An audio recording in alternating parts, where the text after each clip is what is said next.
Hey everybody, hope you're doing well. Today we have a rare opportunity to hear from someone that actually attended a Kickstart with Torben Sondergaard and the last Reformation. So let's jump right in. Now this is a unique situation indeed. The channel Hopswatch is run by a guy in Denmark where Torben and the last Reformation began, and he's seen a lot of what's happening. Now the interesting thing here is that he's an atheist, and it shows that not only do many Christians see the problem with this movement, but so can the world. And if you listen to the whole interview, you'll see that this is not someone who's out to tear Christians down.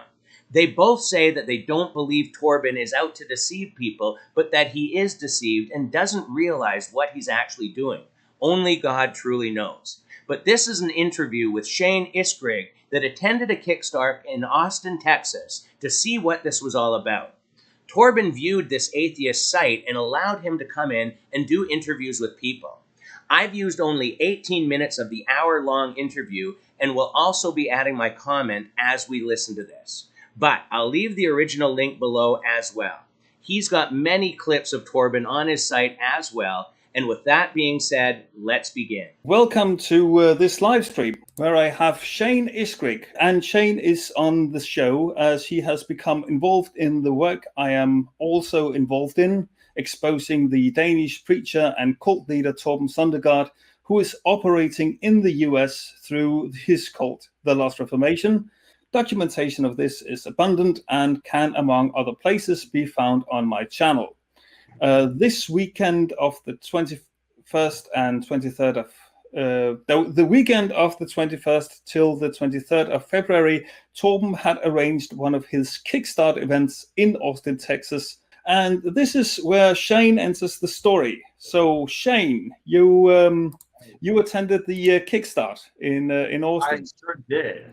Sure did. I wanted to attend this meeting and see some of these exorcisms and faith healings, especially in person. And being there to see it in person, because you've seen videos of faith healers. Most people watching probably have. But when you see this in person, it is a level of psychological manipulation that is almost unexplainable, but only almost. Okay, that's very interesting. What were the first impressions when you came there? The first impressions when I came there. So I remember getting there. Now, it was a tent and it was crowded. And I should mention that Torben actually watched Atheist Vanguard before letting us interview people there. Because I never really spoke directly to Torben, but I spoke to one of the organizers. His name was David, the person that I interviewed. Absolutely awesome guy, by the way. I didn't see anything disturbing in the first hour that I was there. So I wasn't expecting when I went there to see anything that would necessarily shock me. But then after doing an interview, or I did like 3 or 4 interviews, the guy, David, that I was talking to, he comes out of the tent. He's like, come here, come here, come here. Because I told him I wanted to see an exorcism. I go in the tent, and Torben is in the middle of an exorcism. And I'm just thinking to myself, I get to witness an exorcism in real life. Let's watch this happen. So Torben does the speaking in tongues. Now, any of your viewers might have seen Torben Sondergaard speak in tongues. But if you haven't, let me inform you that this is the part that he is the worst at. I've never seen anybody so bad at anything in my life. It was absolute gibberish. I mean, there were some people that were there that were speaking in tongues for the first time, and they were doing it better than Torben was. All Torben does is go, and I'm listening to him, and I'm going, the only way that's a real language is you're speaking Morse code right now. That's the only way that's Morse code, and I don't think I believe that. No. And so it was absolutely insane to watch. So he puts his hand on this lady's head. He does this, right? She falls, conveniently slow enough to not hurt herself, I should mention. You've ever seen somebody watch any faith healing video? When people fall, you can tell they're falling very, very carefully. They're not falling people really fall when they get knocked over. Hmm. So this lady falls, and the guy David tells me the demon just came out of her. I said, that demon just left her right now? He's like, yeah, did you see her fall? But then Torben goes on the ground and he goes, come out, evil spirit, right now. Come out, evil spirit. And then David immediately goes, oh, there might be more than one. Yeah, that talking about convenience again. Yes, talking about the convenience. Oh, maybe there's more than one. All right, then someone else will go, oh, this is a really strong one. Okay, I just wanted to say that it is common to see these brainwashed followers making excuses when things don't go as planned. Let's understand one thing about casting out demons. It's in the name of Jesus they obey. If a demon is being cast out, it leaves with the authority a believer has with Jesus in them. That's it. There's no example in the Bible of anyone praying in tongues over a person to cast out a demon. And no example of someone praying over and over and over again because the demon just wouldn't leave. And there's no extra strong demon that needs any more than the name of Jesus to be spoken. The only example of a demon not leaving was in Matthew 17:20, where the disciples asked why they could not drive it out, and Jesus replied, because you have so little faith. It has nothing to do with the strength of a demon. The name of Jesus alone is sufficient.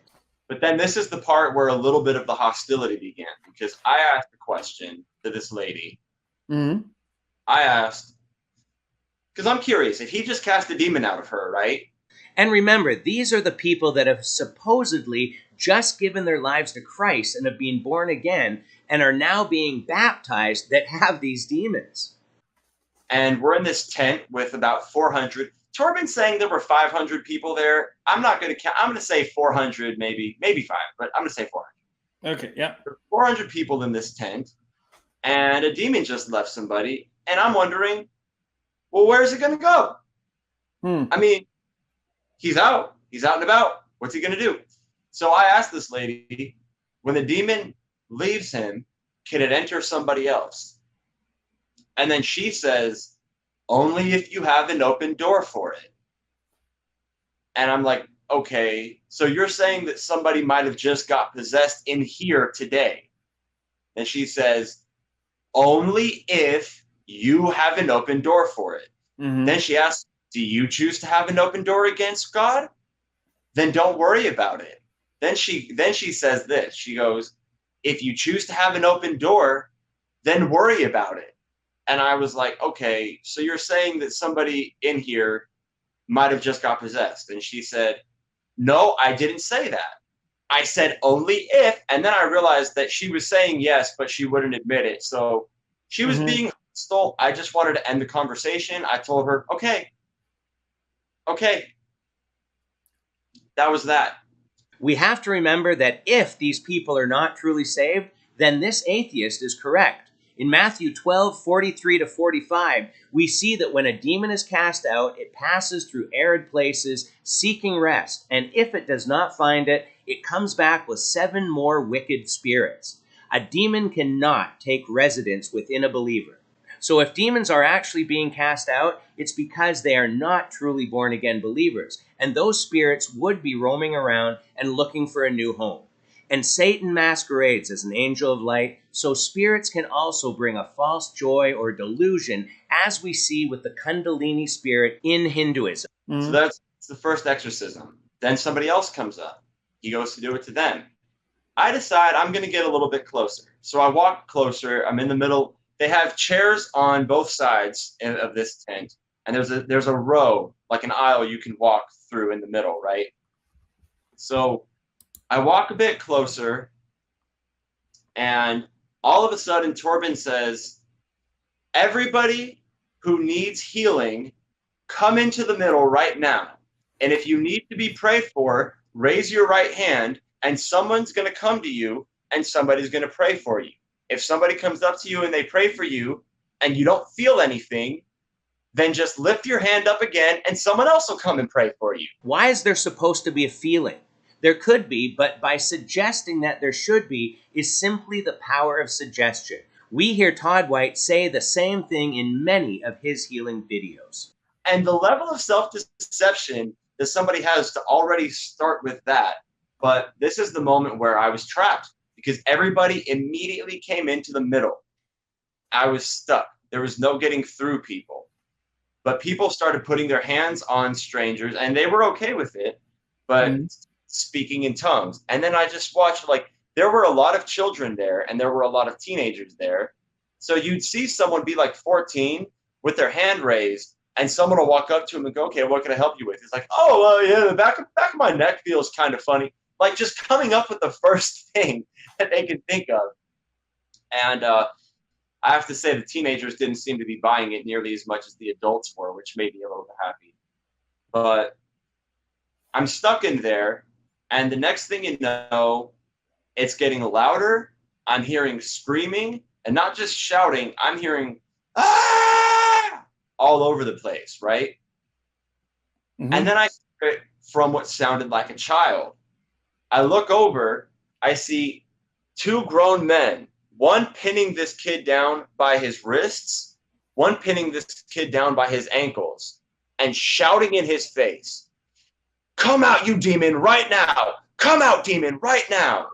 And I see the kid start crying, and I just think to myself, imagine being this poor 6 or 7-year-old kid pinned down on the floor, having somebody scream in your face telling you that you have a demon in you.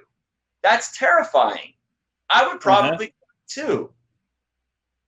But there's this interesting pattern that you see of someone will break down crying. They'll cry for about 30 seconds to a minute. After crying 30 seconds to a minute, they speak in tongues for about 10 to 30 seconds. After speaking in tongues for 10 to 30 seconds, they continue to cry. Then all of a sudden they do this. And there's a huge smile on their face. And they go, what was I just saying?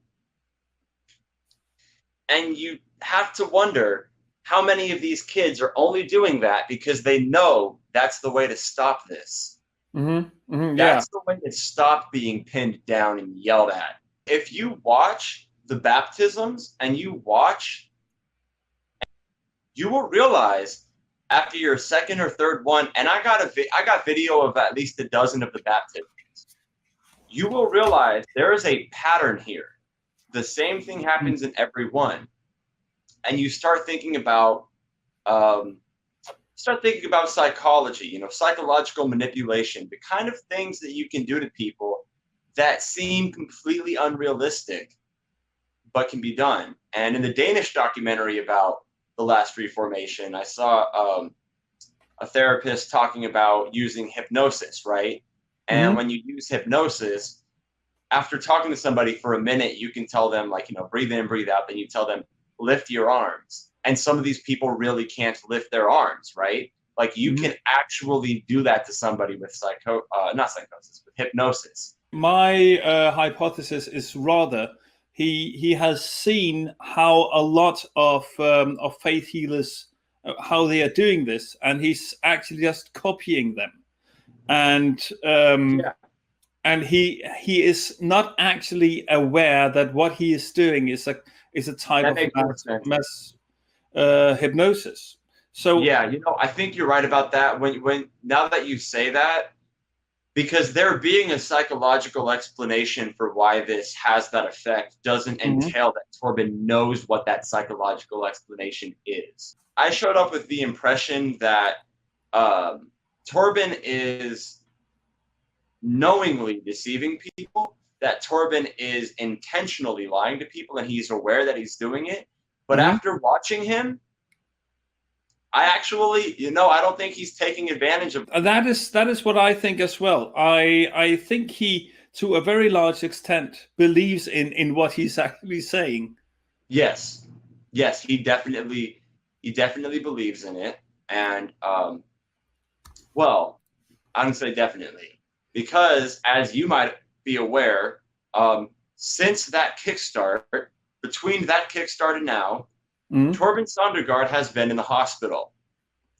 I did watch this video, and he also had an attack of depression. Right. So think about the fact, if we could just have this, faith healer goes to hospital. That headline writes itself. This guy that I interviewed, his uncle manipulated him into going to the event without bringing his insulin, his pump, or his medication. He's a diabetic. Well, this guy later went into a diabetic coma, and no one at the event would call 911 for him. Yeah. But as soon as Torben has an attack, Torben gets to call 911.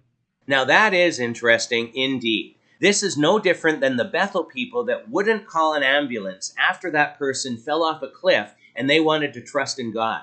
While it's great to have faith in God, it's foolish to ignore an extreme situation like that when someone's life is on the line.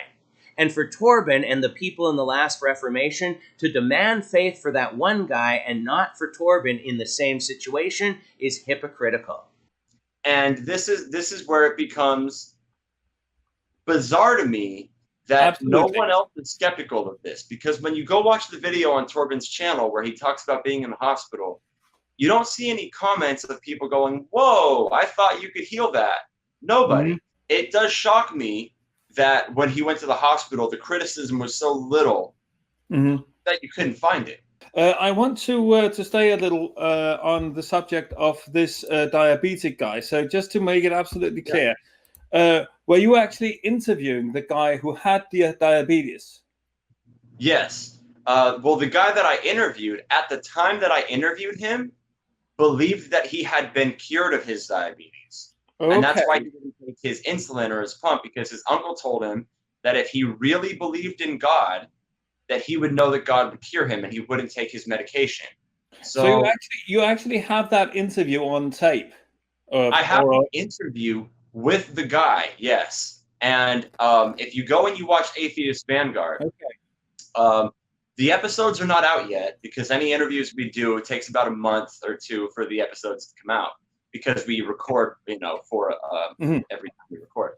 So when you watch me do interviews and you watch me get preached at, keep in mind that the guy preaching that this works to me later went into a diabetic coma as a result of what he was preaching. I should mention he is out of the coma now. He's doing better.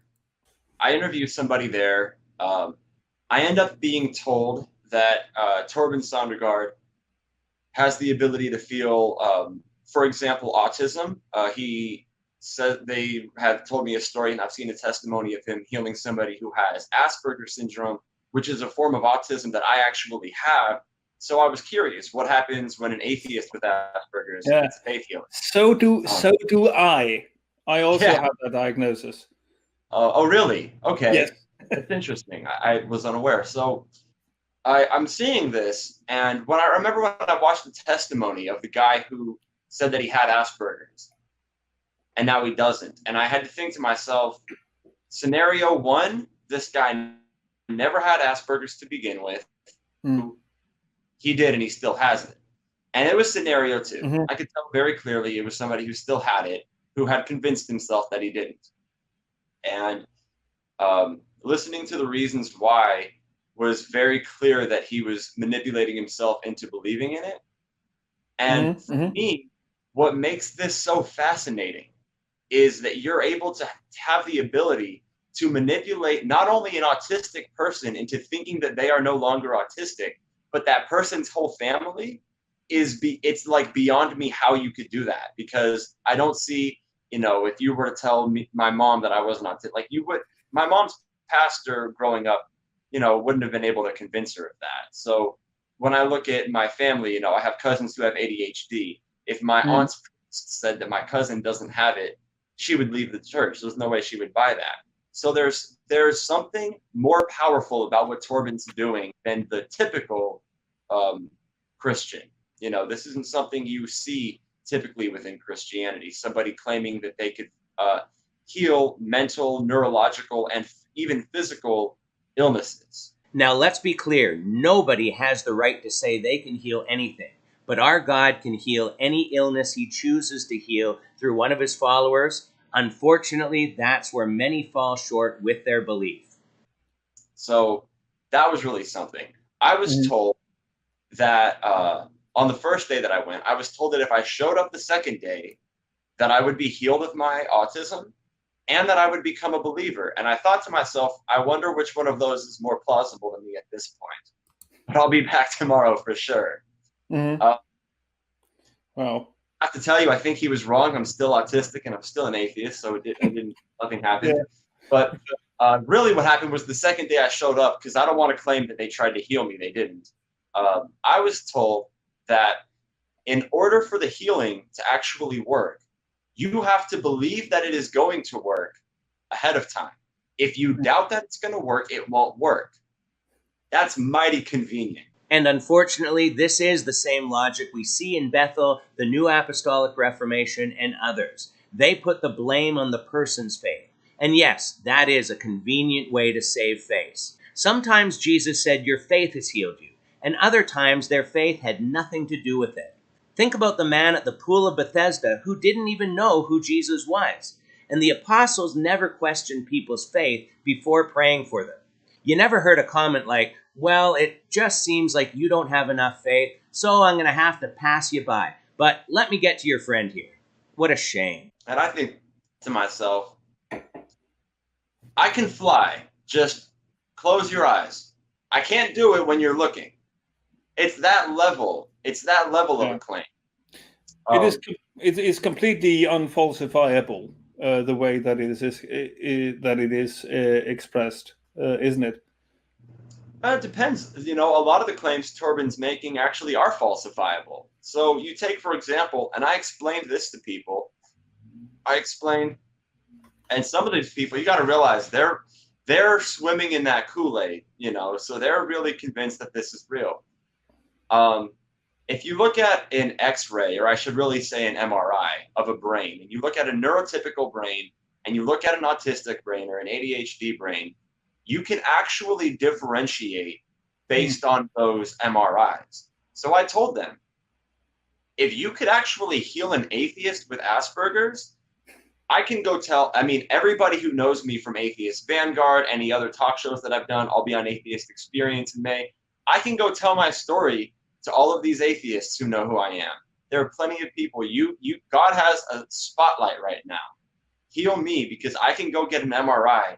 If you can prove to me, because if you can heal me, I'll go get an MRI. If I'm no longer autistic, that will be verifiable. Mm-hmm. Mm-hmm. I'm not going to waste my time with the MRI because no one tried to heal me, because I don't believe it. But then I start wondering, what if my lack of belief is a result of the autism, in which you would be able to heal? Can't you heal my atheism, if anything, So I hope you could see that this video was showing that even from an outsider's point of view, they can see that people like Torben Sondergaard, Benny Hinn, Kenneth Copeland, and all these fake healers running these movements are not of the Christian faith. Some of them are not out to get Christians, but they just want to expose these phonies for who they are.